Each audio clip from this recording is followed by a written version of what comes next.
Allô, allô.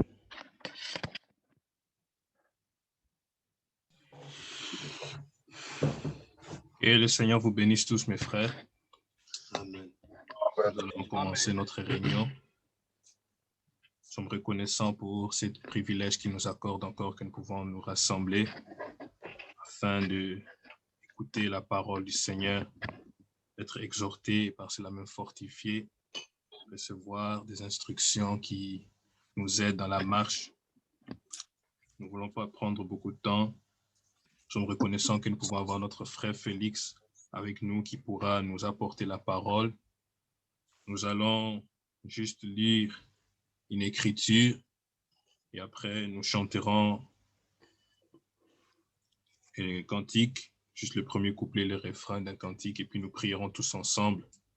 Quand nous allons chanter, prier, tout le monde va ouvrir son micro et pour que nous prierons tous ensemble. Comme vous le savez, nous avons le thème « Marcher d'une manière digne de Dieu » selon Éphésiens 4, le verset 1er. Là où Paul donne l'exhortation aux Éphésiens, « Je vous exhorte donc, moi, les prisonniers dans le Seigneur, à marcher d'une manière digne de la vocation qui vous a été adressée.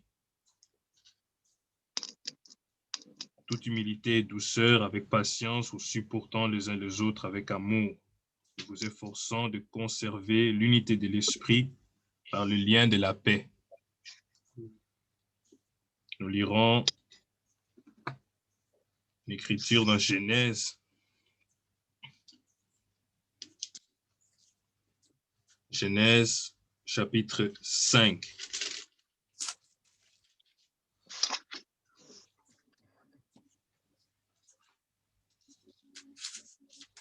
Genèse, chapitre 5.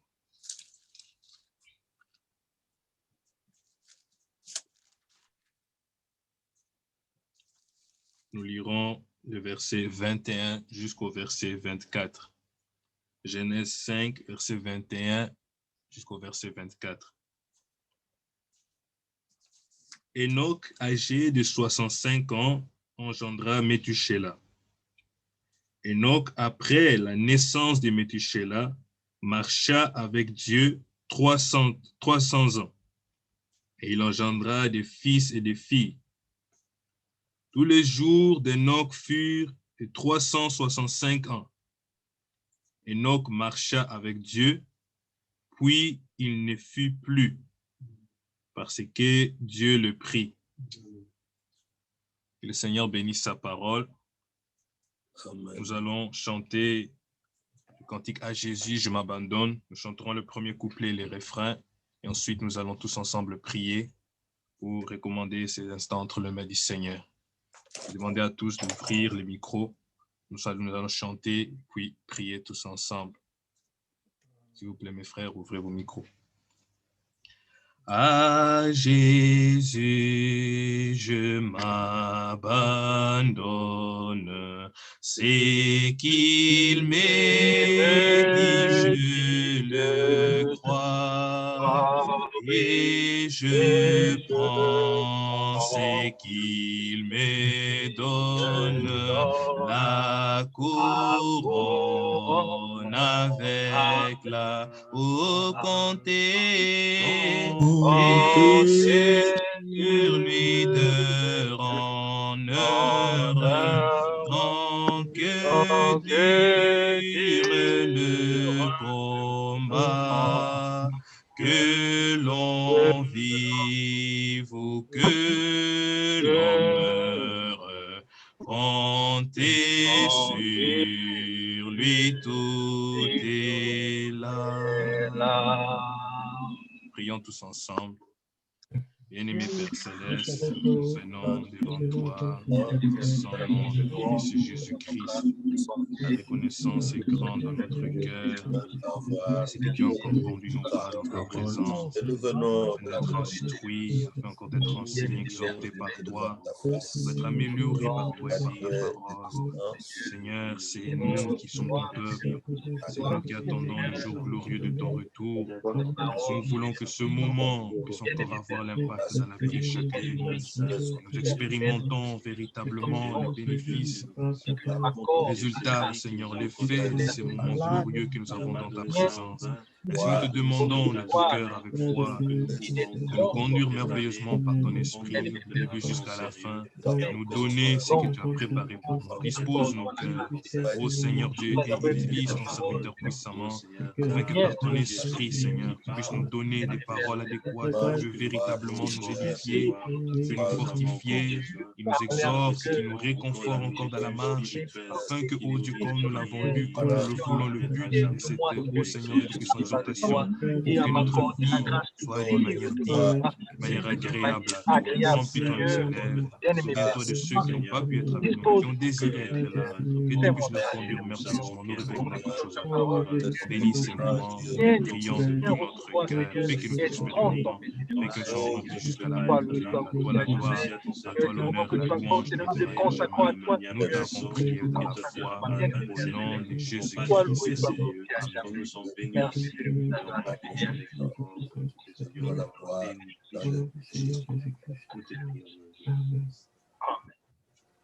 Je vais demander à mon frère Jonas d'encore élever la voix et prier. Seigneur Jésus, merci beaucoup. Merci pour ces instants. Merci parce que tu nous as encore réunis aujourd'hui pour pouvoir écouter ta parole. Seigneur, comme il est dit dans la Bible, que ta parole est une lampe à nos pieds et une lumière sur nos chantiers. Cela puisse encore éclairer nos vies, Seigneur. Que nous puissions entendre de toi, Seigneur, les oracles des dieux. Bénis ton serviteur. Oins-les, Seigneur, que puisse, Seigneur, comme tu le sais déjà, rencontrer nos attentes. Que cela puisse servir à quelque chose pour notre salut. Seigneur, pour voir à tout le moyen nécessaire, nous savons que c'est au travers de la technologie. La technologie a ses caprices, mais Seigneur, permets à ce que nous puissions avoir une attention soutenue. Permets à ce que nous puissions recevoir ta parole et que nous puissions la mettre en pratique. Bénis tous les frères et sœurs à travers le monde. Parle-nous encore aujourd'hui. Bénis ces moments de prière. Nous te disons merci. Par le nom de Jésus-Christ, nous t'avons ainsi.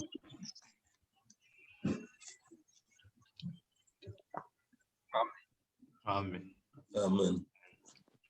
Que le Seigneur vous bénisse tous. Amen. Sans perdre du temps, nous allons laisser la place à notre frère Félix, qui aura 1h15 à parler.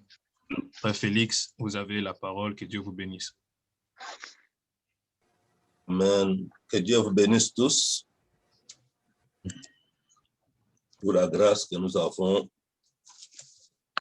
de parler des choses du royaume de Dieu par le moyen que nous avons de la technologie. Il y a les passages qui ont été lus dans Éphésiens 4 et dans Genèse chapitre 5.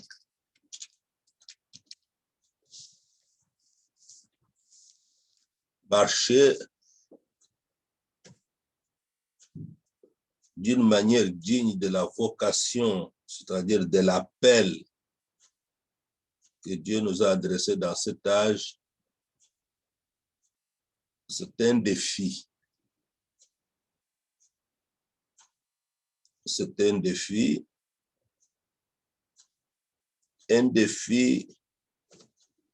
qui ne peut pas être relevé par la morale, un défi qui ne peut pas être relevé par la théologie, ou pour bien dire, par l'évangile intellectuel, un défi qui ne peut pas être relevé par nos propres forces. Il y a beaucoup de choses à dire, Mais pour aujourd'hui, nous allons prendre l'essentiel. Premièrement, Paul se présente dans Éphésiens chapitre 4, verset 1, comme étant le prisonnier dans le Seigneur. Il était devenu prisonnier de Jésus-Christ. Comme il est dit dans Philémon, la lettre juste avant Hébreu, dans le verset 1, vous dit Paul, prisonnier de Jésus-Christ. Il n'était pas dans une prison, dans ce qu'il dit ici, bien qu'il avait été arrêté, mais il ne parle pas de cette prison-là.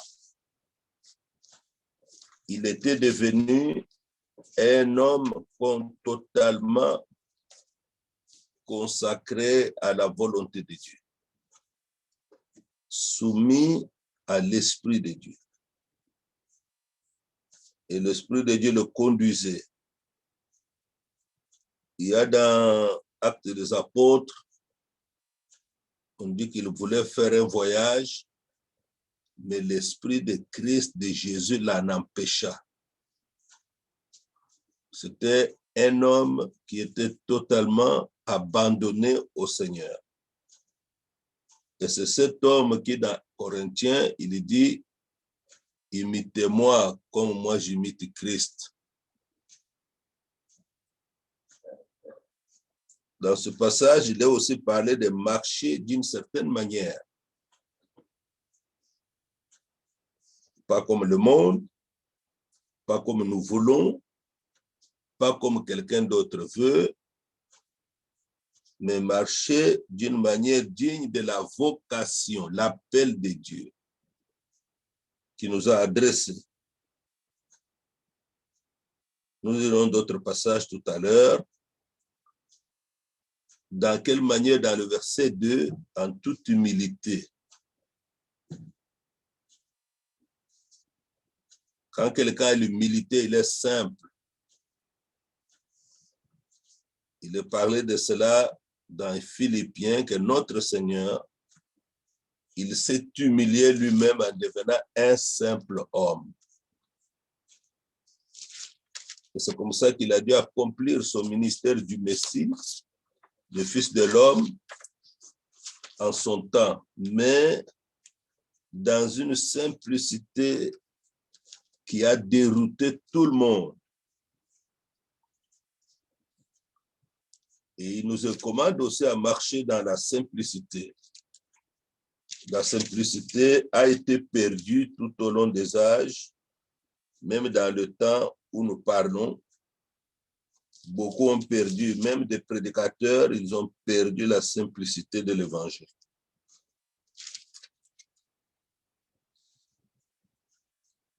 C'est très important. Quelqu'un qui prétend être quelque chose et qui ne l'est pas, il ne pourra pas aller trop loin. Jamais, il ne peut pas atteindre le but. Philippiens chapitre 2, verset 7.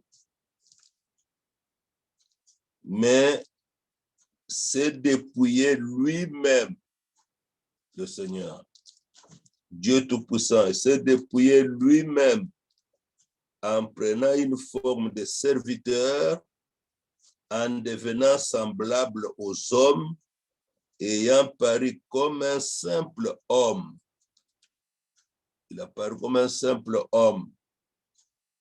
Et pourtant, il était Dieu manifesté dans la chair. Pourtant, s'il dit un mot, la chose arrive. S'il ordonne, elle existe. Lorsque le Seigneur a voulu se révéler au messager de notre âge, c'est au moment où il priait pour le salut de son père, qui était un alcoolique, qui buvait beaucoup. Et le Seigneur s'est manifesté à lui. Il dit que c'était différent des visions que j'avais l'habitude de voir. Mais ça, c'était comme une apparition parce que il avait les yeux ouverts. Il était élevé à peu près 3 mètres au-dessus de lui. Sa robe bougeait avec le vent. Il s'est même mordu les doigts.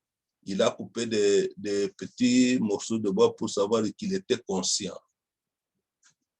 Mais l'aspect de son visage, c'était un visage plein d'amour et de grâce et de miséricorde. Mais avec une telle autorité, il dit, je sentais que s'il dit un mot, le monde peut disparaître, le monde, quelque chose peut de mauvais faire. Mais malgré tout ça, notre Seigneur a marché comme un simple homme. Verset 8, il s'est humilié lui-même, se rendant obéissant jusqu'à la mort, même jusqu'à la mort de la croix. Il a accepté toutes sortes d'humiliations de la part des hommes, lui-même étant déjà simple, humble. L'ennemi ne pouvait pas l'avoir. Dans Matthieu chapitre 11, il dit, moi je suis doux et humble de cœur. Ce n'était pas quelque chose qui était collé, mais c'est quelque chose qui était dans son cœur, qui était sa vie. Cela est important pour nous, très important. Dans Éphésiens 4, où nous étions, en toute humilité et douceur, avec patience, et vous supportant les uns les autres avec charité, donc avec amour. Vous comprendrez que le verset 2 introduit déjà la communion. La communion entre croyants, entre frères, entre sœurs, de vous supportant. Il faut être animé d'une attitude de supporter. Une attitude de supporter les autres, et particulièrement dans la connaissance. La connaissance varie, elle n'est pas la même chez tout le monde, mais on est obligé de vivre avec tout le monde. On doit avoir fait tous les expériences de base du salut, mais on doit vivre avec une attitude d'être prêt à supporter les autres. Ça fait partie de cette marche, mais supporter avec amour, pas supporter avec regret. Je regrette d'être en contact avec tel frère, je regrette d'être en contact avec tel. Non, ce n'est pas ça. Ce n'est pas ça. Verset 3. Vous efforçant de conserver l'unité de l'esprit par le lien de la paix. Une petite phrase, mais qui dit beaucoup de choses. Ça veut dire que dans cette marche, Dieu ne supporte pas de division. Dieu ne supporte pas de séparation. L'Esprit de Dieu ne peut nous aider, nous secourir, que si dans notre cœur, nous désirons conserver l'unité de l'Esprit. Remarquez que ce n'est pas une unité physique, parce qu'au moment où nous parlons, nous sommes à des endroits différents. Nous sommes loin des uns des autres. Mais c'est une unité spirituelle.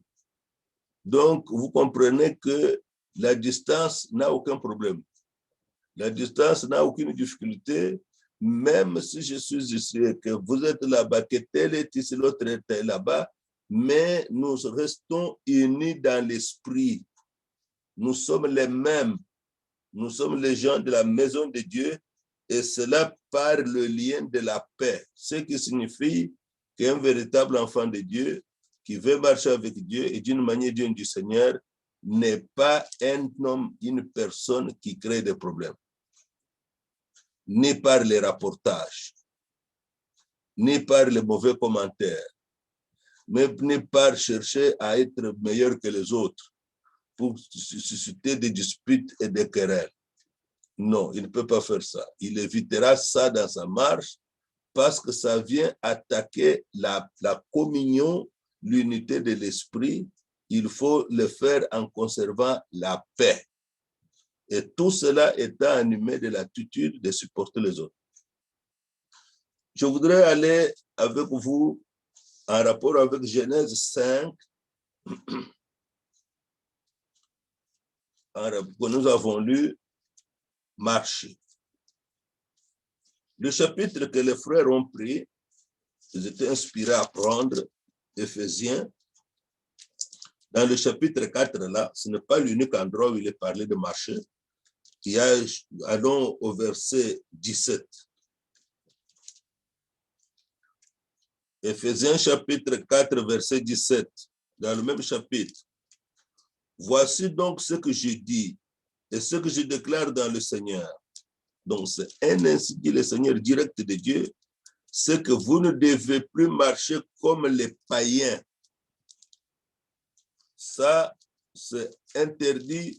Ça, ce n'est pas la vie de Dieu.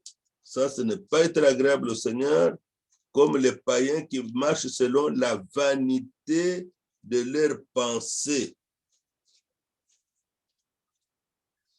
Ils ont des pensées obscurcies, ou ce qu'on a écrit dans nos Bibles, ils ont l'intelligence obscurcie. Voilà un païen.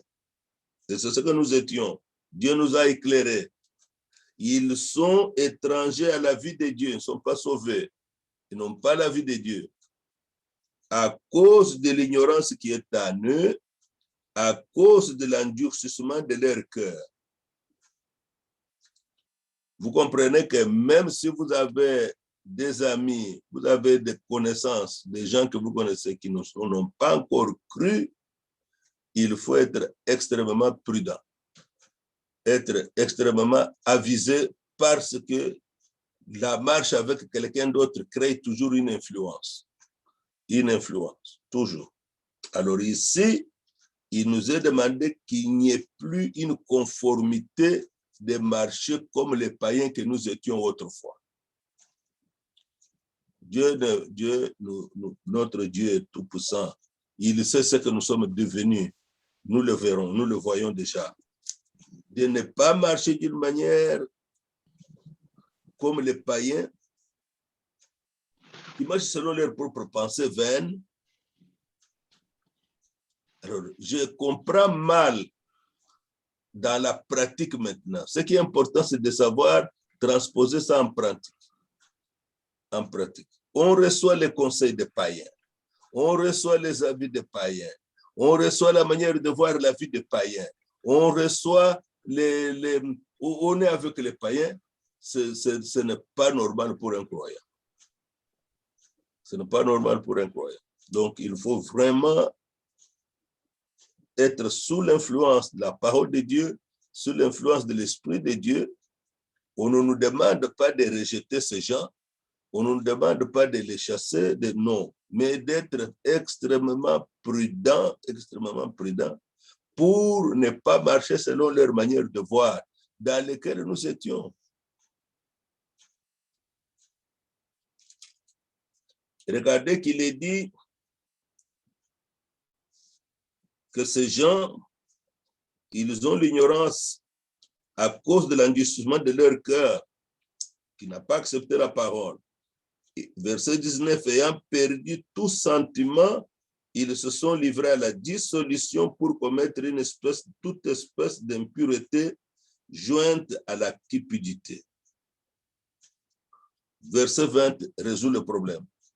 Mais vous, ce n'est pas ainsi que vous avez appris Christ. Et je peux vous poser la question, pourquoi on a dit ici, ce n'est pas ainsi que vous avez appris Christ. Alors qu'on pouvait dire, ce n'est pas ainsi que vous avez appris la parole. Mais pourquoi on a écrit Christ?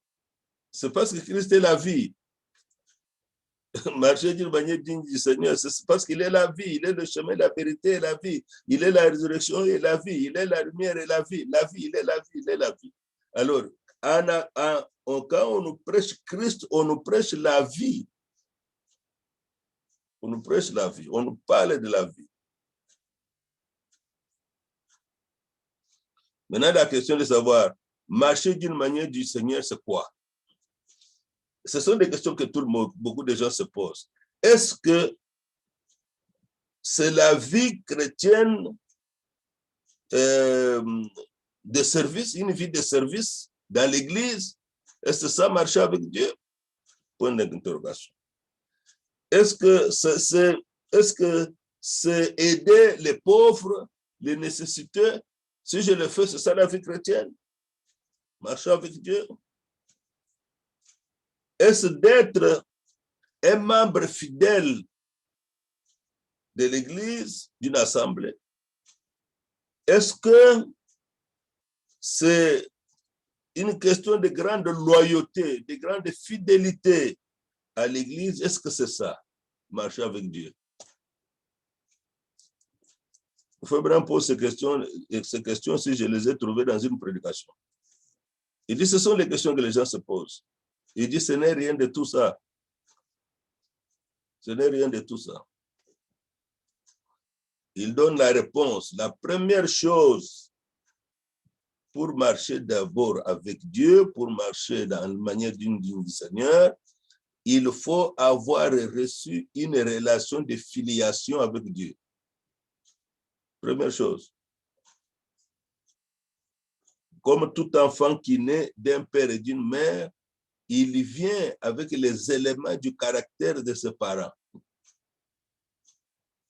Alors, lorsqu'on est né de nouveau, on est engendré par la semence de la parole de Dieu, nous venons à la nouvelle vie avec les éléments de la vie de notre Père céleste. C'est un point très important, mais qui semble peut-être négligé par les gens. Parce que quelqu'un n'est pas né de nouveau, il n'est pas de la famille de Dieu. Il n'est pas quelqu'un de la maison de Dieu comme dit Éphésiens 2. Alors, c'est un élément important parce que ça crée une relation entre toi et Dieu, entre chacun avec Dieu. Allons rapidement dans Jean 1, Jean chapitre 1.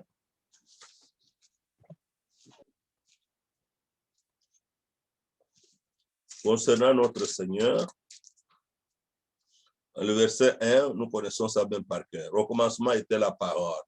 La parole était avec Dieu et la parole était Dieu. Et elle était au commencement avec Dieu. Le commencement du temps. Du temps. Il est sorti de l'éternité et il a commencé le temps. Et dans le temps, c'est sous cette forme qu'il est venu en tant que parole. Alors, l'écriture du verset 3. Toutes choses ont été faites par elle et rien de ce qui a été fait n'a été fait sans elle. Tout ce que nous voyons, toute la création, c'est le reflet, la réalité de la parole de Dieu. Verset 4. En elle était la vie, la parole, qui est Dieu. En elle était la vie et la vie était la lumière des hommes. Et c'est ce que Dieu a fait.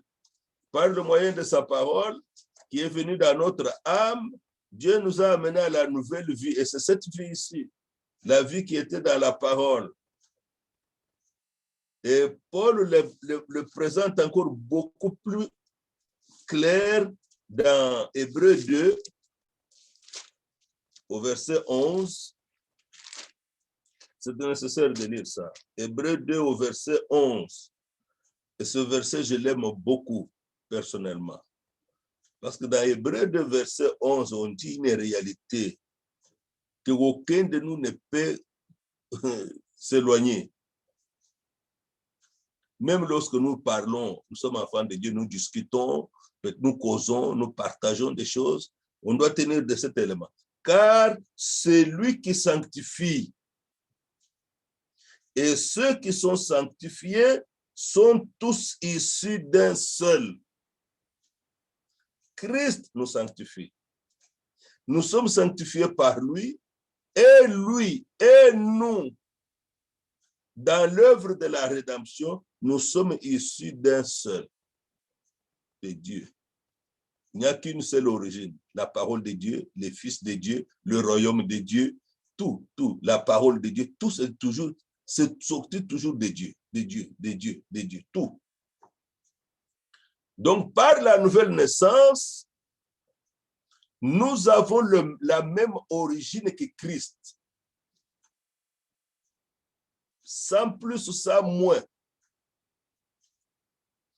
Christ est venu par la parole qui a été transmise à Marie par l'ange. Et dans notre âge, Dieu nous a envoyé un ange, un messager, avec une parole de vérité pour que les enfants de Dieu naissent. Je veux vous demander de lire la lettre 30 de Frère Franck. C'est ça qu'il dit. Il dit que c'était pour que les enfants de Dieu naissent. Une semence incorruptible, comme dit Jacques et Pierre. Ici, l'Écriture dit, c'est pourquoi il n'a pas honte de les appeler frères. Nous avons la même origine. Voilà pourquoi nous ne devons pas avoir de discussions et des querelles de séparation entre nous. Si on a la même origine, on est fils de Dieu. Et quand on est fils de Dieu, on est fils de la paix. Nous n'avons pas ce genre de problème. Donc, fils de la paix. Celui qui sanctifie et ceux qui sont sanctifiés sont tous issus d'un seul. Prenons Jean chapitre 17. Là, le Seigneur lui-même en parle encore clairement. Jean chapitre 17, verset 8 et verset 14. Car je leur ai donné les paroles que tu m'as données et ils les ont reçues. C'est tout à fait normal que les enfants de Dieu, nés de la parole, nés de nouveau de la parole de Dieu, reçoivent la parole de Dieu. C'est tout à fait normal. C'est ça le test important de tous ceux qui s'appellent chrétiens. De tous, même s'ils sont dans les dénominations, les groupes libres, les églises indépendantes, ainsi de suite, s'appellent chrétiens, s'appellent enfants de Dieu.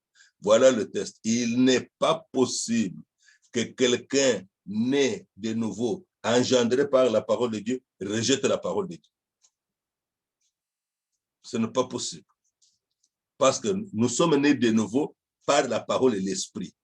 Et c'est l'esprit qui a fait écrire cette Bible, qui a inspiré. Il est impossible que quelqu'un né de nouveau, sorti de Dieu, renie la parole qui est Dieu lui-même. C'est tout. L'Écriture ajoute, et ils ont vraiment connu que je suis sorti de toi et ils ont cru que tu m'as envoyé. Regardez, ils ont cru que je suis sorti de toi. Je suis sorti de toi. C'est un mot très important.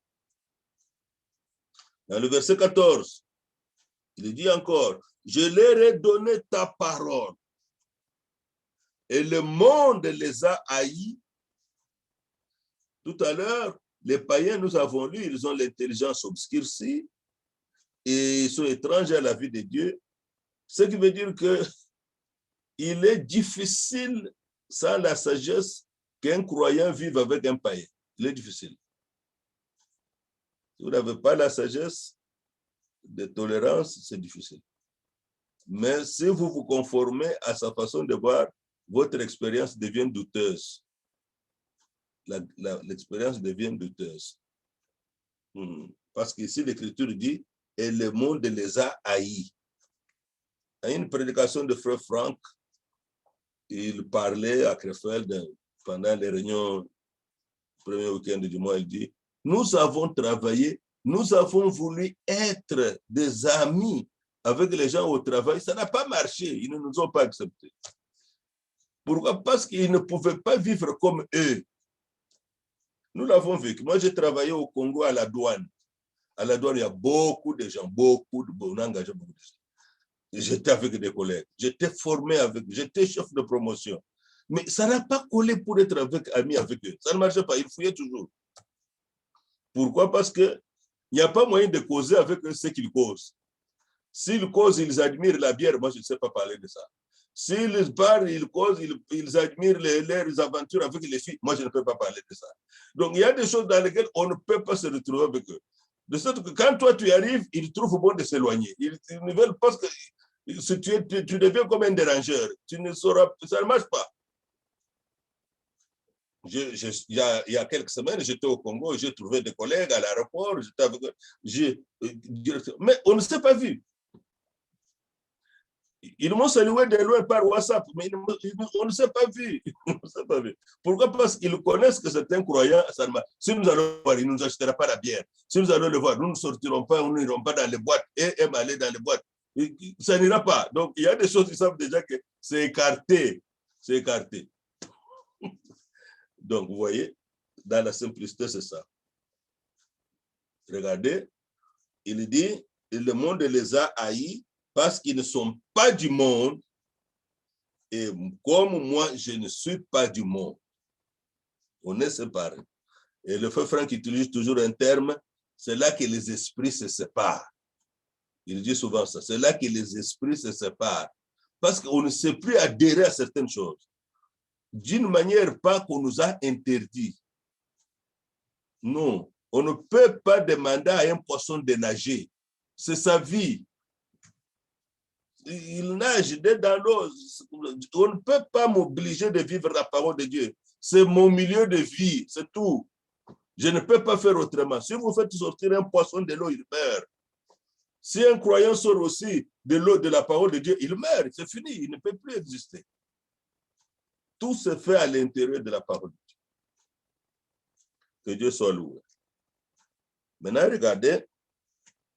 Deuxième chose, il faut considérer dans la marche avec Dieu pour que ce soit une marche digne de la vocation. La vocation, c'est être appelé, Dieu nous a appelés comme enfants de Dieu. C'est ça la vocation divine. Dieu nous a appelés pour être ses enfants. Je prêche la parole de Dieu, mais ce n'est pas le but. Dieu m'a appelé pour être son enfant, pas pour être prédicateur. Prédicateur, c'est un service que je lui rends, tout simplement. Mais la chose la plus élevée, c'est être enfant de Dieu, être enfant de la maison, héritier. Dieu voulait des fils qu'ils soient semblables. C'est tout ce qu'il voulait. C'est ça que Dieu veut. Et c'est ça la chose la plus glorieuse. Alors, regardez, la deuxième chose dans cela, après la filiation, c'est établir une relation personnelle, individu, avec Dieu. C'est ce qui a fait la puissance, la victoire de tous ceux qui ont marché avant nous jusqu'à ce jour et jusqu'à ce que le Seigneur reviendra aussi. Ils ont dû apprendre à avoir une relation personnelle avec le Seigneur. Même encore trop jeune, David, vous pouvez lire, David a battu Goliath très jeune, un enfant. Ses frères, mais il avait la foi, Dieu lui avait donné la foi. Il avait une relation personnelle avec Dieu. Il a dit à Goliath, tu viens devant moi avec les lances, les javelots et toutes ces choses, des boucliers. Moi, je viens à toi au nom de l'Éternel. Je n'ai pas tout ça, mais je viens au nom du Seigneur. Et je vais te couper la tête aujourd'hui. Là, il ne comptait plus sur ses grands frères qui étaient à la guerre au front. Il ne comptait pas sur le roi Saoul qui lui-même avait peur. Il n'apparaissait pas devant Goliath.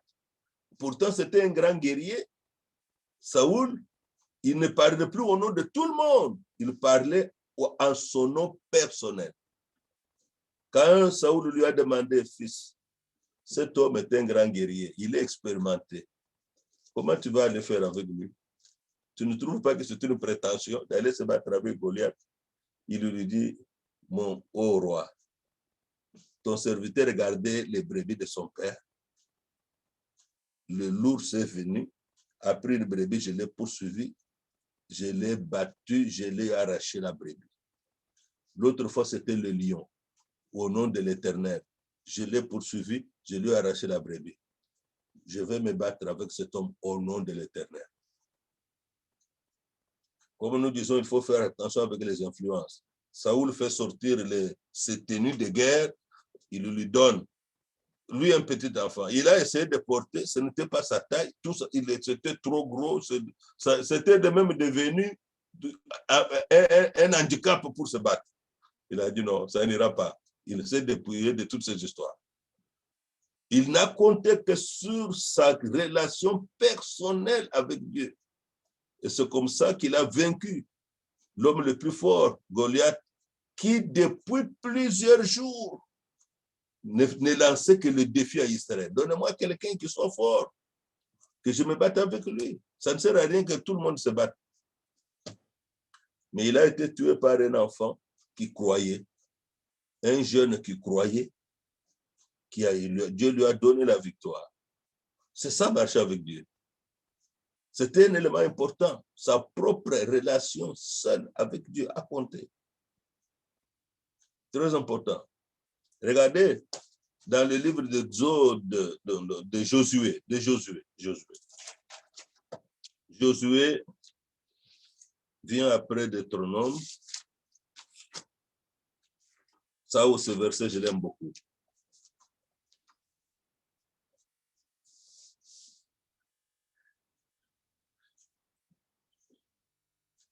Josué 1.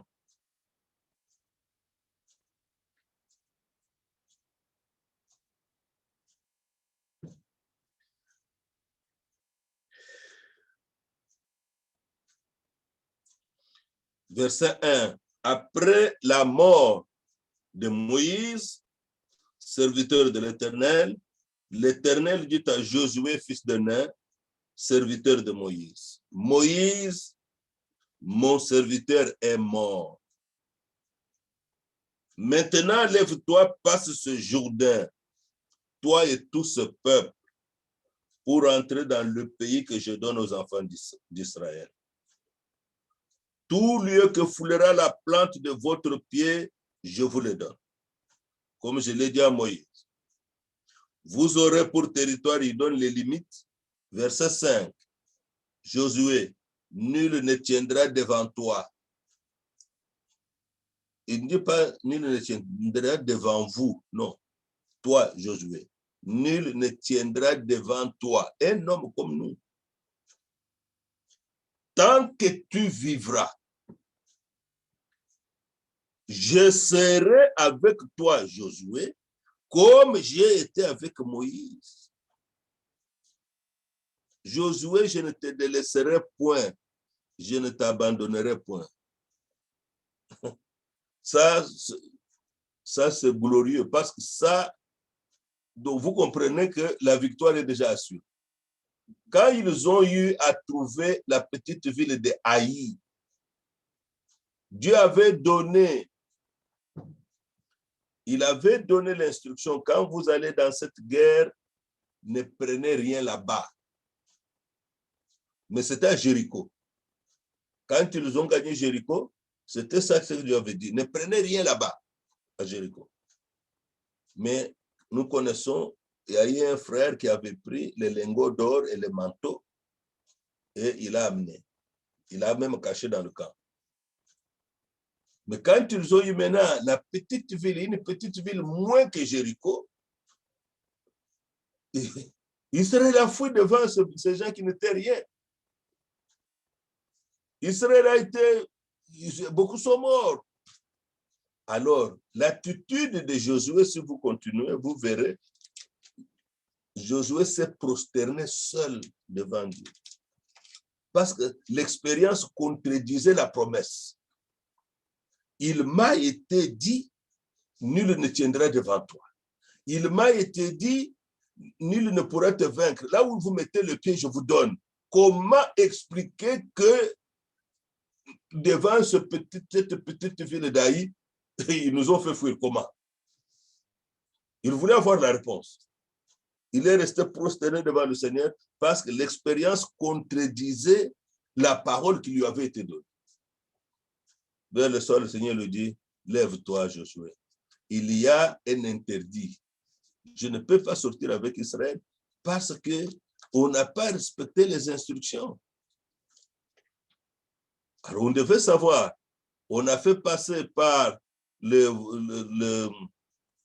on a tiré au sort, on a trouvé que c'était Akan, et il a accepté qu'il avait pris le lingot, donc c'est ce qui a causé la chute, la défaite.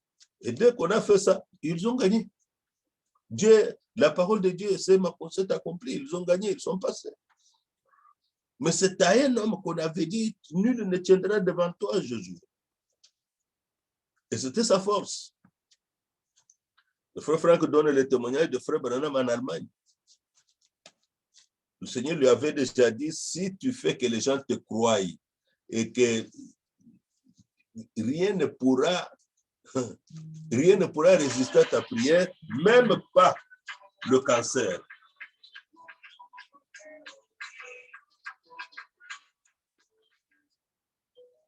Même pas le cancer. Maintenant, il y avait une petite fille aveugle. Il a prié pour elle. Rien n'est arrivé. Il a compris que ça ne fonctionnait pas. Et que ça ne marchait pas. Il a demandé à tout le monde d'incliner les têtes. Il a pris la petite fille. Il a dit, Satan, sache que il m'a été dit que si je fais que les gens me croient, et tous ces gens qui sont venus me croient, rien ne pourra résister à ma prière, même pas le cancer. Et tous ces gens me croient. Maintenant, je t'ordonne de quitter, sortez. Toi, esprit, Satan, sort de cet enfant. Dès qu'il a enlevé les yeux, l'enfant, les yeux, il avait de nouveaux yeux qui voyaient. Ici, il s'est accroché à une relation personnelle qu'il avait avec Dieu, avec une alliance, avec des paroles sûres. Et Dieu était tenu de respecter ses paroles. Le Seigneur avait dit à Frère Branham la même chose. Que comme j'étais avec Moïse, je serai avec toi, partout où tu seras. Et c'est ça qu'on a vu de grandes choses dans sa vie. Parce que Dieu était présent et il était capable d'honorer ses paroles. Le frère Franck s'est retrouvé avec un de nos frères en voyage. Et le Seigneur, frère Franck lui a dit, prêche. Le frère lui a dit, frère, toi tu es présent. Et moi je bombe à la poitrine, je me mets à la chair, je prêche. Je ne peux pas le faire. Le frère dit, tu prêches bien, prêche. Il a dit, je ne peux pas le faire. Il dit, toi, tu as un mandat. Le frère lui a dit ça, tu as un mandat. Il t'a été dit, je t'envoie de ville en ville pour prêcher ma parole. Dieu est tenu à confirmer ça. Et ensuite, il est tenu de confirmer ce qui est écrit. Moi, je n'ai pas un mandat, je n'ai rien. Le frère Franck l'a embrassé, lui a dit, beaucoup ne comprennent pas ça. Il a dit ça, beaucoup ne comprennent pas ça. Vous voyez? Beaucoup ne comprennent pas ça. Donc, nous comprenons. La deuxième chose, c'est savoir avoir une relation soutenue, personnelle avec Dieu. Soi-même, individuellement. Genèse 32. Pour voir que c'est là où il y a des expériences qui sont engendrées. On passe beaucoup de temps entre nous les hommes, mais on ne passe pas du temps avec le Seigneur de gloire.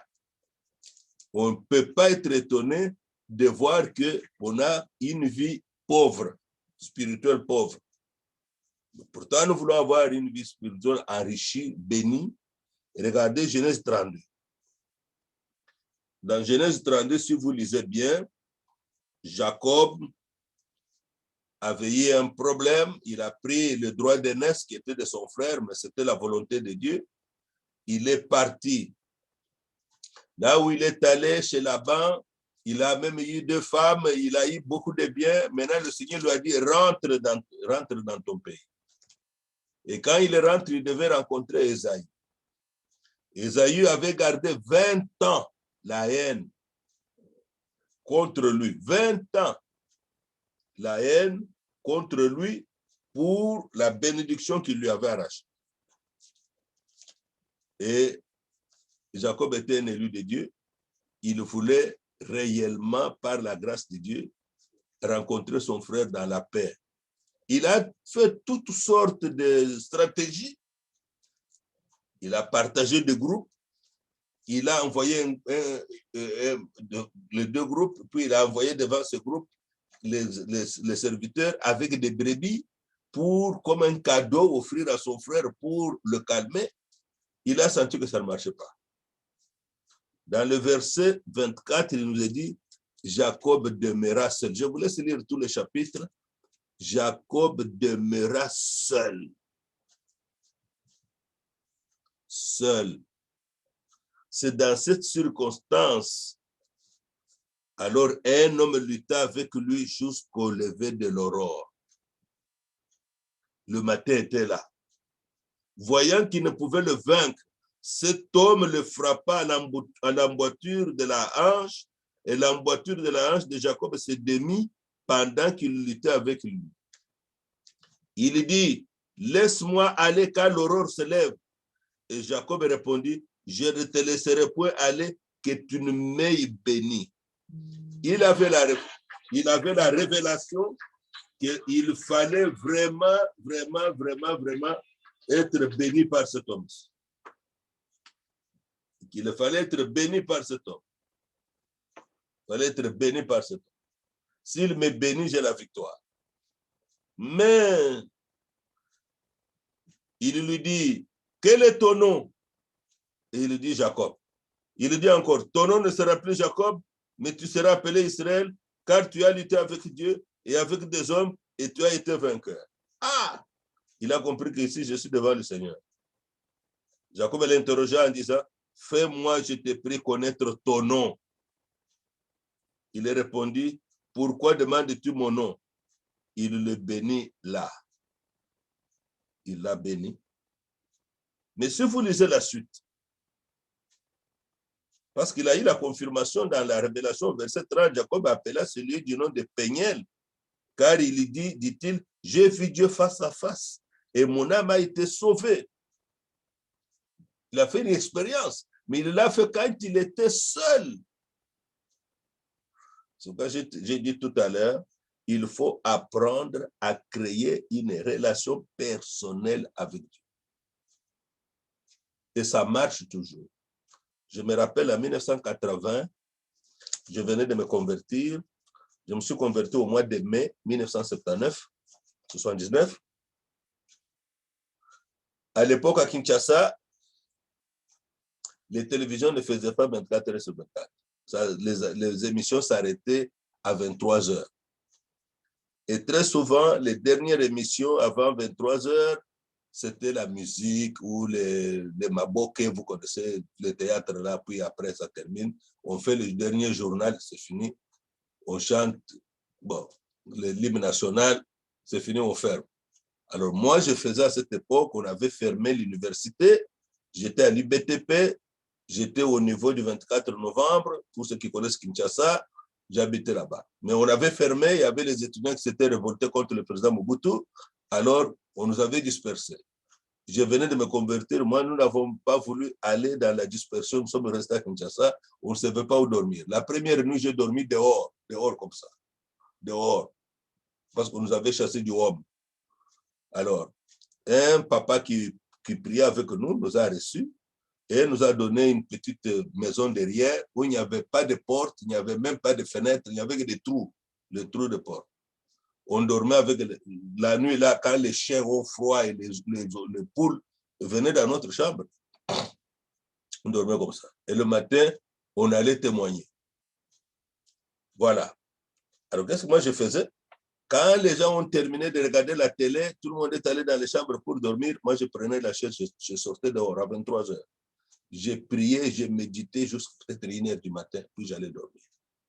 Et c'était ma première fois dans ce temps que j'ai pu faire des expériences avec le Seigneur. J'ai su même que Dieu parlait aux gens. Le passage que j'ai lu dans Josué, là, ce sont les passages que j'ai médité à cette époque-là, le livre de Josué.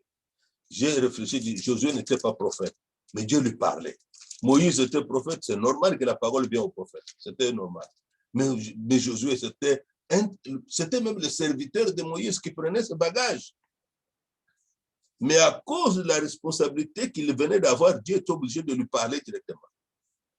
Alors, je priais beaucoup pour la communion avec Dieu. C'est dans cette période, dans ce temps-là, que je suis réellement que Dieu parle, Dieu parle, Dieu parle. Toutes mes Bibles que j'ai achetées, je ne sais pas, il y en a combien aujourd'hui. J'ai toujours écrit la même phrase dans toutes mes Bibles, C'est que le Seigneur m'avait dit ce jour-là. Vois comme Dieu voit, crois comme Dieu croit. C'était comme ça. C'était en juin 1980. Je n'ai jamais oublié. Et ça a toujours été ma position. Je n'ai jamais été appelé à voir comme tout le monde voit. J'ai toujours un grand désir dans mon cœur jusqu'à aujourd'hui de voir les choses comme Dieu les voit. Si c'est un frère dit quelque chose, ça ne sort pas comme Dieu le voit, je ne le crois pas, même si on se connaît. Même si on se connaît. C'est comme ça, gravé dans mon cœur, c'est comme ça.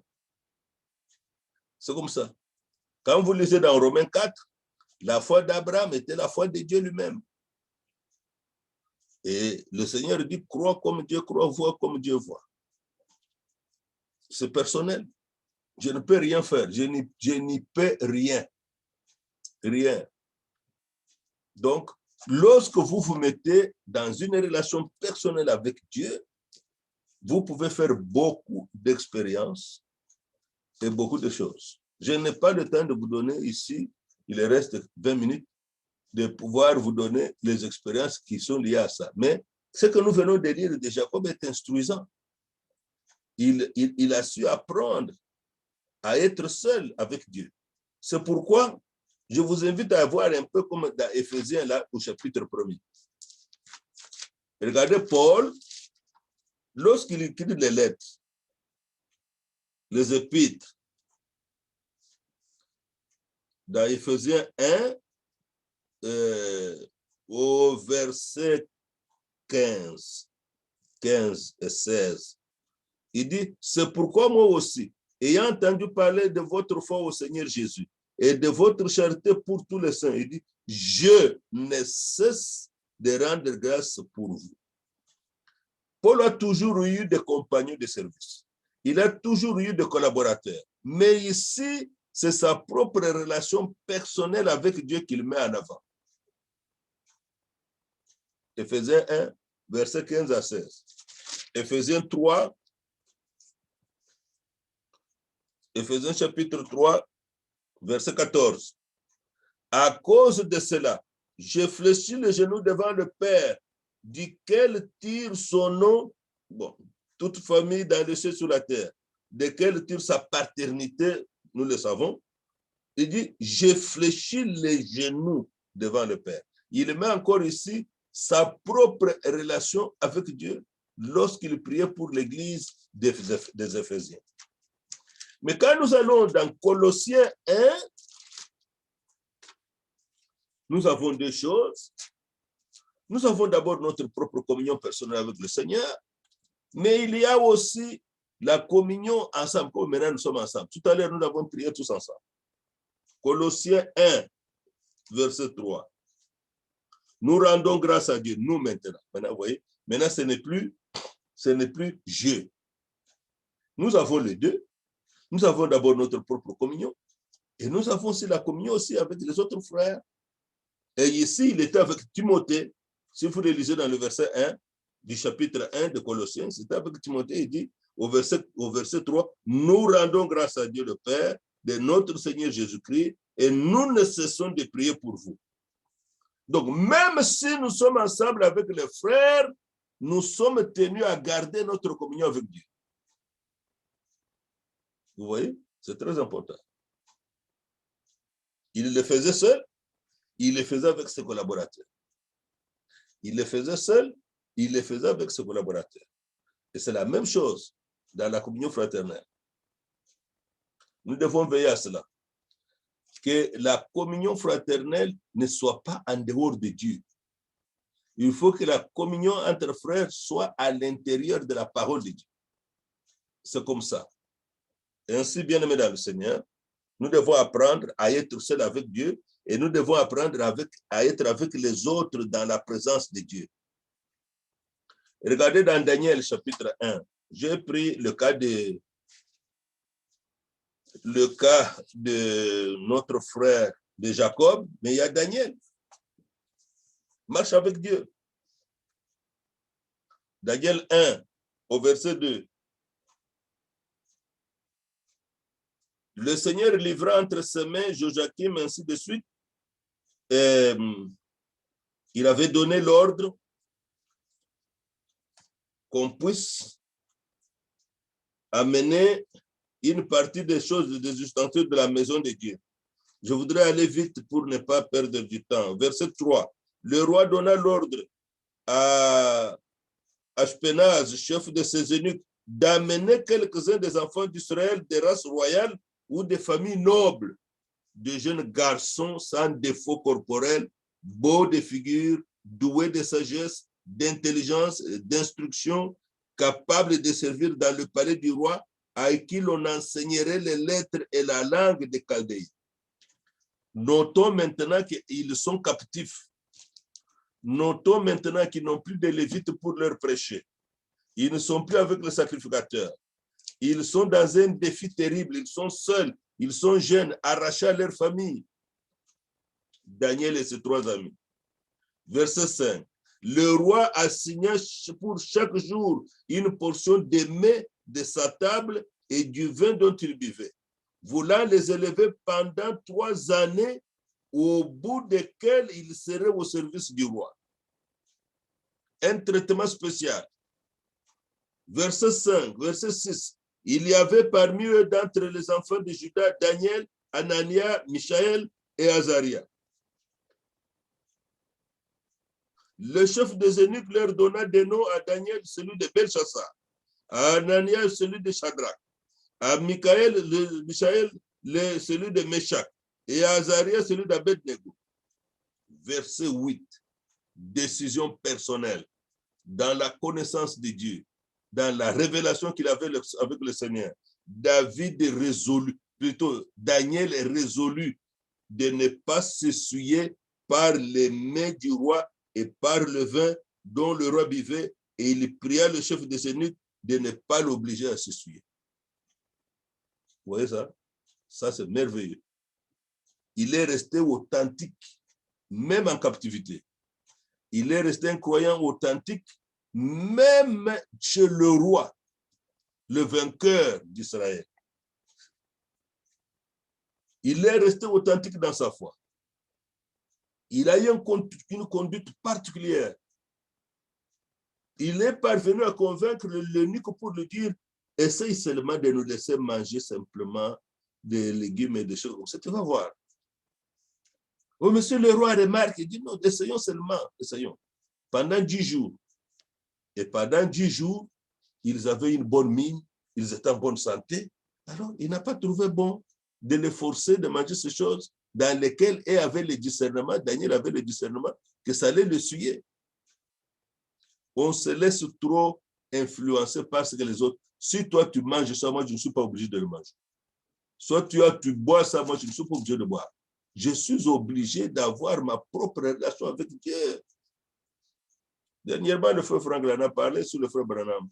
Quand il est venu en Suisse et en Allemagne, les frères buvaient, les frères buvaient le vin et tout ça. On dit: frère Branham, viens prendre. Il a dit: il m'a été dit de ne pas m'essuyer par quoi que ce soit. Il n'a pas pris. Il n'a pas pris. Mais ici, la parole de Dieu, l'écriture que nous croyons, nous avons un message biblique du temps de la fin. Daniel est résolu de ne pas s'essuyer par les mains du roi et par le vin dont le roi buvait, ainsi de suite. Vous voyez, si vous voyez dans la parole de Dieu, il y a une marche personnelle avec Dieu et il y a une marche d'ensemble avec Dieu.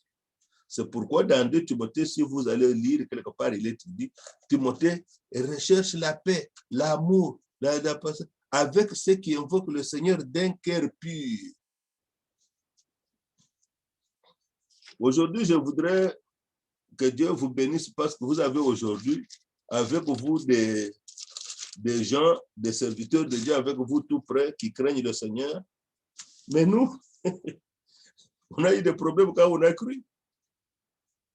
Moi, j'ai eu des conducteurs qui, chaque jeudi, allaient au Palladium pour aller voir le film à Kinshasa. Au Palladium. Ceux qui connaissent, demandez si vous avez des gens âgés, ils vont vous dire, le ciné Palladium, c'était très populaire. C'est là où jouaient tous les papas Wemba et tout ça, le week-end, et tout ça. J'avais des conducteurs. Tous les jeudis soirs, des enfants de papa, ils les venaient les prendre et ils allaient là-bas. J'avais des conducteurs qui avaient dans la maison les gros disques comme ça de Bob Marley et de ceci, de cela, qu'ils écoutaient là-bas, ils dansaient même. Des conducteurs. Quand nous avons cru, c'était difficile de se tracer un chemin. C'était difficile. Est-ce qu'il fallait le suivre ou il fallait garder la parole de Dieu? Nous avons gardé la parole de Dieu. Aujourd'hui, nous prêchons les jeunes gens, gardez-vous pur, même si vous êtes fiancés jusqu'au mariage. Mais moi, j'ai trouvé mon conducteur avec sa fiancée dans la chambre.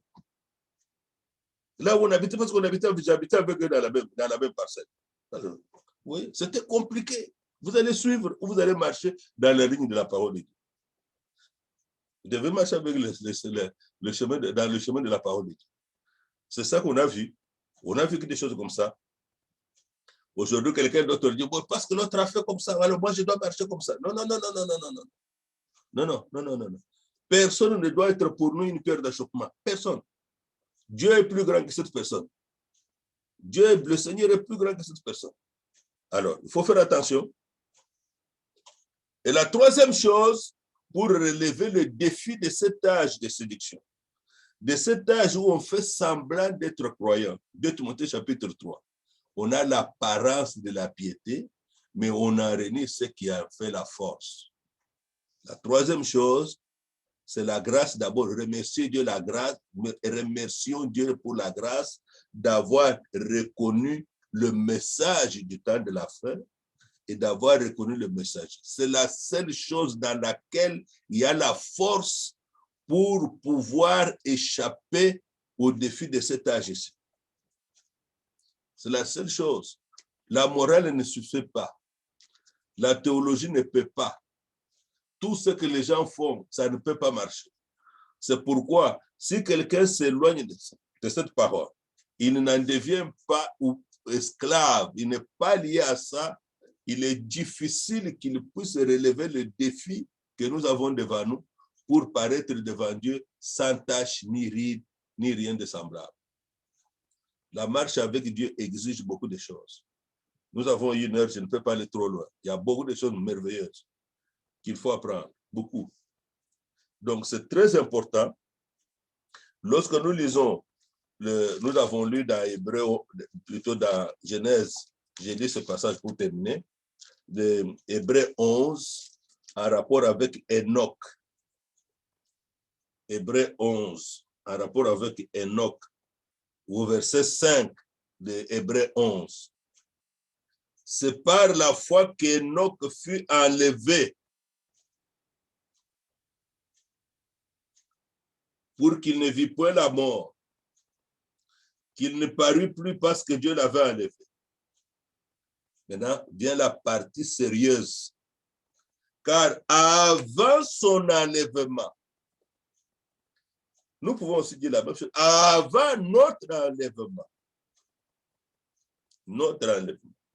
ça sera la même chose. Il avait reçu le témoignage qu'il était agréable à Dieu. Avant l'enlèvement. Genèse 5, il marcha avec Dieu autant d'années. Dans un âge comme le temps dans lequel nous vivons. Parce que juste après là, c'est Enoch. Et c'est Noé. Juste après Enoch là, c'est Noé. C'était un temps où les choses étaient développées, beaucoup de choses. Mais Enoch marcha intimement avec Dieu. Et Dieu le trouva agréable à ses yeux. Le verset 6 dit, « Or, sans la foi, il est impossible de lui être agréable. » Impossible. sans croire ce message d'une manière consciente, d'une manière résolue, pas par imitation, pas par influence, mais être arrivé à le croire seul, d'une manière responsable devant Dieu, Dieu vous agrée. À Lyon, quand le frère Franck avait prêché il y a l'autre année, c'est à Lyon, il a dit, du fait même que vous croyez les promesses de cet âge, vous êtes élus de Dieu. C'est ce qu'il avait déclaré là-bas. Vous êtes élus de Dieu. Alors, vous voyez, la marche avec Dieu a beaucoup d'expérience. Beaucoup. Et une connaissance de Dieu en pratique. Une connaissance de Dieu en pratique. Parce que vous allez voir que tous ceux qui ont connu, ont marché avec Dieu, ils n'ont pas appris ça Dieu à l'école. Hein? Non, ils n'ont pas appris Dieu à l'école. Je me rappelle en 1982, 83, il y avait une école biblique au Nigeria. On recevait les journaux. On ne comprenait pas encore beaucoup de choses. Alors, j'allais me faire inscrire pour aller là-bas, à l'école biblique là. La nuit. Le Seigneur avait vu ma décision, j'allais le faire. J'ai entendu 3 fois. Ah non, c'est merveilleux. C'est merveilleux.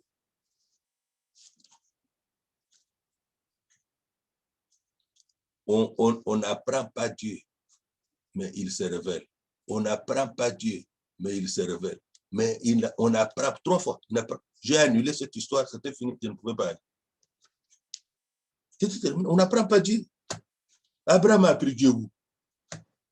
Daniel a appris Dieu où? Quand même Paul a appris les choses par Gamaliel, Dieu a annulé cette connaissance. Lisons Éphésiens chapitre 3. Il a reçu la connaissance par révélation. C'est la seule chose. Et dans la révélation, c'est toi seul avec Dieu. Parce qu'elle est souveraine. Matthieu 16, qui dit-on que je suis? Moi, le fils de l'homme. Ils étaient nombreux. Ils étaient là, disciples, nombreux. Ils étaient tous là. La révélation étant souveraine, Dieu n'a parlé qu'à Pierre. Tu es le Christ, le Fils du Dieu vivant. Quand Paul lui-même aussi a reçu la révélation, si vous lisez à partir du verset 15 que nous avons lu là d'Éphésiens 1, il prie que Dieu illumine les yeux de votre cœur, qu'il vous donne un esprit de sagesse et de révélation dans sa connaissance. C'est une affaire personnelle. Et ça tiendra devant Dieu. Ça tiendra devant Dieu. Vous connaissez ce qu'il dit dans 1 Jean chapitre 2, que l'onction que vous avez reçue vous enseigne. Elle vous gardera dans la vérité, elle vous gardera dans l'écriture, elle vous gardera dans le message de Dieu, vous irez de l'avant. Notre marche pour cet âge est un défi. Ce que vous vivez en tant que croyant, ce n'est pas ce que tous les jeunes de votre âge font. Aujourd'hui, prière, quand je regarde, ça fait à peu près plus de 40 ans aujourd'hui. Quand je regarde, je dis, oh, mais je vois vous, les jeunes gens aujourd'hui, mais vous êtes heureux. Nous avions besoin de voir un foyer chrétien. Il n'y en avait pas. Vous voyez les gens vraiment incroyants avec, dans une famille chrétienne, la parole de Dieu, il n'y en avait pas. On voulait avoir un modèle, il n'y en avait pas. Qu'est-ce qu'il faut faire? C'est Dieu nous a formés seulement par grâce. Par grâce. J'étais à l'université, mais et les professeurs et les collègues se moquent de vous. Se moquent de vous. Parce qu'ils ne vont pas, ils trouvent que vous faites des choses de folie. J'ai habité à Lingwala, donc juste à Liberté. En face, il y avait un bar qu'on appelait Santa Maria. C'était populaire. Donc, le week-end, si tu n'es pas là-bas, tu as sauté. C'est comme ça qu'on disait à cette époque. Tu as sauté qui jeunesse. Tu as sauté. Aux Amoutouté, tu n'es rien. Mais on n'allait pas là-bas.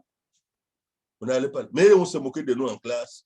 Si on vous appelle frère, c'est pour se moquer. Frère, c'est pour vous mépriser. Même les professeurs. Même les professeurs. Mais on a tenu. On a cru jusqu'à aujourd'hui. Mais aujourd'hui, oh, mais vous trouvez chez les mamans Olangi, même les professeurs sont là-bas, même les étudiants sont là-bas. Maintenant, c'est devenu populaire. Mais autrefois, ce n'était pas populaire. C'était pas populaire. Alors, il fallait être résolu, il fallait être décidé, il fallait être engagé, il fallait être déterminé, et ça conduit à la consécration. La marche avec Dieu, c'est une marche victorieuse. C'est une marche victorieuse. Paul parle de ça, mais nous n'avons pas le temps d'en parler aujourd'hui. Que Dieu vous bénisse et que Dieu garde la flamme de cette marche selon la vocation dans votre cœur. Dieu voulant, peut-être un autre serviteur de Dieu vous en parlera. Nous avons de merveilleux frères, ainsi de suite, mais c'est merveilleux. Rechercher une marche intime avec Dieu. Dieu voit cela dans notre cœur. Dieu ne peut pas manquer de soutenir ça. Et je prie que Dieu soutienne ça dans votre vie et qu'il vous bénisse richement au nom de Jésus-Christ. Amen. Voilà.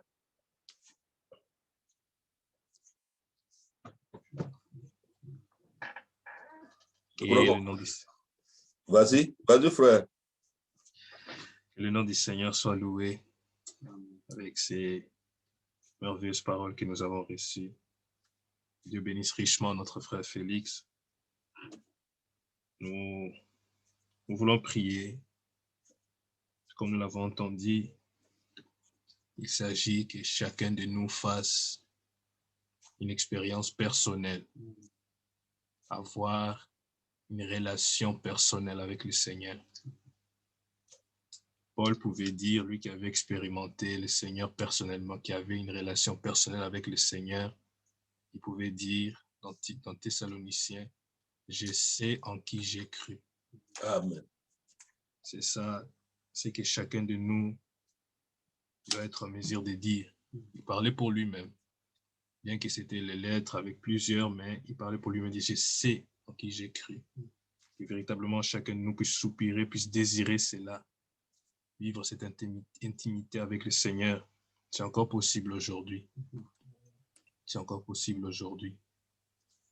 Nous voulons prier. Nous voulons prier tous ensemble. Remercier le Seigneur. Demander de nous aider. Permettre que nous pouvons vivre véritablement cette intimité avec lui. Une relation personnelle. Chacun de nous personnellement. On a eu la grâce que plusieurs d'entre nous, on est nés dans des familles là où la parole a été prêchée. Mais il arrive un âge où toi, personnellement, maintenant, toi avec le Seigneur, qu'est-ce que toi tu as expérimenté? Qu'est-ce que toi tu as connu? Qu'est-ce que le Seigneur a fait en toi? Ce que papa a expérimenté, c'est l'expérience de papa. Ce que maman a expérimenté, c'est l'expérience de maman. Mais qu'est-ce que toi tu as expérimenté? Nous voulons vivre véritablement cette relation personnelle avec lui, que tu le connais, que tu l'as expérimenté, que tu marches avec lui, que tu parles avec lui véritablement comme un père qui parle à son, comme un enfant qui parle à son père, qu'il soit ton Dieu. Nous allons chanter la première couplet du cantique J'ai résolu, puis les refrains, et à la fin, nous allons tous ensemble prier. Et à la fin, le frère Félix priera encore pour nous. J'ai résolu de ne plus chercher les vanités vanités de ce de monde, car avec Jésus me procure une joie plus grande et pour moi j'ai décidé, je ici donner ma vie à Jésus Jésus-Christ, Seigneur, conduis-moi,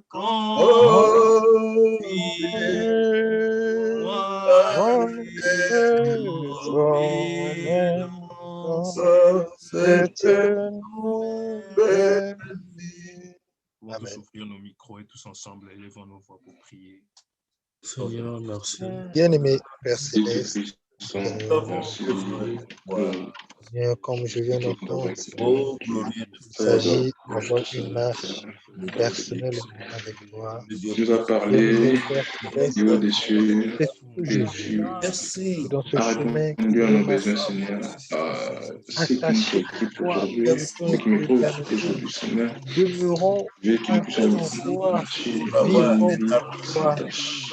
Ô grand Laisse pas Dieu, ton enfant comme change tu ton étais nom, oh, Seigneur. Dieu capable, C'est puissant, marche possible. devant ma face, Tu as toi c'est et pas moi. possible. véritable, Bien-aimé Père Devant que Céleste, Golgotha. donne-moi cette Aujourd'hui, marche dans on doit prier Seigneur, je pour l'intégrité, que veux nous marcher dans la nous sincérité, accorder la de victoire et nous sachant sommes restés vainqueurs. une marche, Merci Seigneur, pour qui ce qui sort loin de Oh, l'hypocrisie, God, loin de toutes ces c'est bon, choses quoi. tu avais de ce tracé ce monde. chemin. Bien-aimé Père Ceux Céleste, qui ont marché accorde-moi avant cette nous. grâce. Oh, Dieu, Fais-moi bien, Seigneur. Seigneur, le faire. Donne-moi personnellement Faire ce à nous. chemin Au attaché à nom toi de et Jésus. d'avoir une communion Oh, Dieu de profonde toute avec toi grâce, et avec mes frères et mes que sœurs. ton nom soit loué. Bien-aimé Père Que Céleste, ton nom soit merci pour ta glorifié. grâce. Que ton Merci pour prénom la soit parole que nous avons sanctifié. écoutée. Bien-aimé Père Céleste, à ton Esprit Saint, tu vivifies la Oh, parole de Dieu Dieu. de grâce, Vivifie ce et que j'ai qu'il ne entendu, puisse pas, Seigneur. Seigneur, d'avoir Et accédé à place-moi, toi. soit Te manifeste, remercions Seigneur, pour dans la l'avoir que fait. pratique, cela dans la rencontré. réalité, Te Seigneur, remercions, de Afin cela que, Seigneur, Seigneur, je puisse te de chaque connaître jour. dans pour tes avoir Bien-aimé plans Père et accédé dans à tes Céleste, à toi. toi je me objectifs. Que je repose. puisse te connaître de manière à ce que je Sois loué, sache, Seigneur, Seigneur, sois à exalté. chaque instant, en toute chose, Seigneur, ce que toi tu veux que je fasse.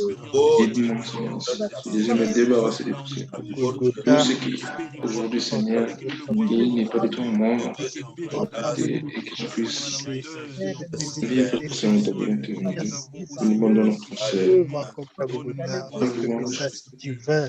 Merci parce que tes paroles Libère ton sont seul. atteintes, Seigneur, puissant. Merci de ce Et que c'est tu es personnellement. souvenu de ton Fils. Seigneur, pas Il pour que je montre que, retrouve, Seigneur, tu Seigneur, le même Oh, Félicité. dans des voies J'ai quitté tortueuses, ta mais et pour chacun que je sois Merci en pour la pleine grâce que tu nous accordes dans ce que Jésus-Christ. tu Ce dis. que nous pouvons compter sur toi. Bien-aimé Père Céleste, je me Gloire repose à à vous. toi. Aide-moi de tout mon cœur Ce qui est bien à aimé dans s'agir ta en moi, Seigneur. ce Et soir. de manifester ta Bien gloire. aimé Seigneur, Au nom de Jésus. dans le monde entier, merci encore pour ce moment béni dans ta présence. Louange et bonne grâce. Oh Dieu Tout-Puissant, sois avec nous, le nom de Jésus-Christ. Merci Seigneur.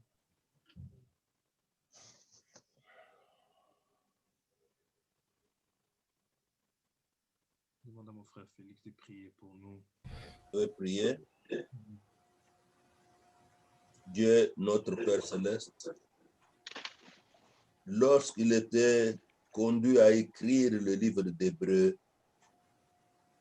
Paul est arrivé à un point où il a dit: que dirais-je encore? Car le temps me manquerait pour parler de Gédéon, de Barak, de Samson, de Jephthé, de David, de Samuel et des prophètes. Chacun d'eux a dû marcher avec toi. Amen. Chacun d'eux a dû t'expérimenter d'une manière ou d'une autre. Amen. Seigneur, voici que ceci est notre temps. Oui. Notre temps de marcher avec toi. Amen. Notre temps de te voir à l'œuvre dans nos vies, Oui. autour de nous, Amen. et de te voir aussi à l'œuvre par nous dans notre témoignage. Amen. Amen. Dieu Tout-Puissant, donne-nous d'être résolus comme ceux qui ont été avant, Yeah. que ce soit ceux de l'Ancien ou du Nouveau Testament. Yeah. Donne-nous, Seigneur, d'expérimenter le Dieu de victoire. Amen. Seigneur, tu as triomphé dans la vie de Paul, qui était, il dit, j'étais un homme violent, un blasphémateur, un religieux. Tu as fait de lui un modèle pour l'Église. Amen. Amen. Seigneur, merci, tu as visité Étienne dans le commencement de l'Église. Il fut diacre. Mais déjà, l'Esprit de Dieu était avec lui. Oui. Il a donné un résumé de tout l'Ancien Testament dans un seul chapitre, le chapitre 7 des Actes des Apôtres. Quelle inspiration de ta part. Amen. Seigneur, nous venons à toi à cause du sang de Golgotha. Amen.